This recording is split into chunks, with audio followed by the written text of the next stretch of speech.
One age-old question I get all the time is who can attend the daily Scrum? Well, the Scrum Guide is clear. Developers are mandatory participants in the daily Scrum. If you're a developer on that Scrum team, you will be attending every daily Scrum, but the daily Scrum is open for anyone to attend. Anyone who's interested in what's happening on your team, what kind of progress they're making, what kind of challenges they're having, is welcome to show up to your team's daily Scrum. Now, they don't get to participate, they don't get to ask questions or provide updates. Think of this as read-only access to your team's daily Scrum.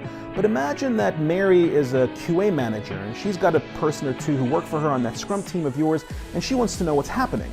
She doesn't have to wait for some status meeting to get scheduled. She doesn't have to wait for some status report to get sent out.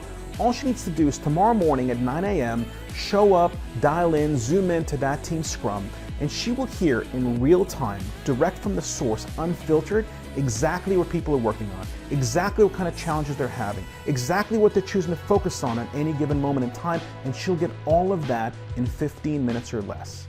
You can easily make the argument that for that manager like Mary, this might be the most valuable 15 minutes she spends all day.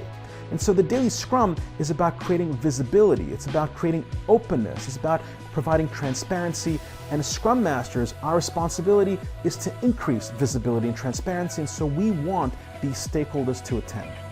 Think of the open kitchen concept restaurant, right? This has become pretty popular. The open kitchen concept restaurant is where in a restaurant, the kitchen isn't hidden behind a wall, it's not in some other room, it's visible and exposed to us, the diners. And the reason why this is popular and we like that isn't so that we can see the ingredients or steps in our favorite dishes so we can take the recipe and go make it for ourselves.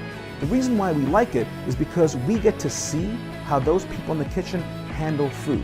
We get to see what they do when one of those wings falls off the plate and onto the floor. Do they pick it up off the floor, put it back on the plate, or do they make a brand new plate of wings?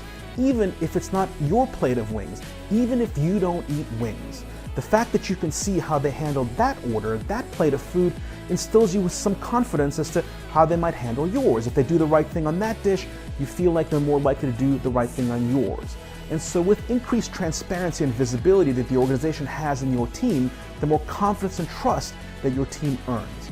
And the more confidence and trust that your team earns, the more autonomy your team will gain. The next time your team wants to try out some new tool, make some process change, get some relief from some process requirement, the more confidence and trust the organization has in your team, the more likely they'll have the freedom to try it. You want to increase transparency. You want people to show up to the daily Scrum because it's just an opportunity for them to see into your kitchen.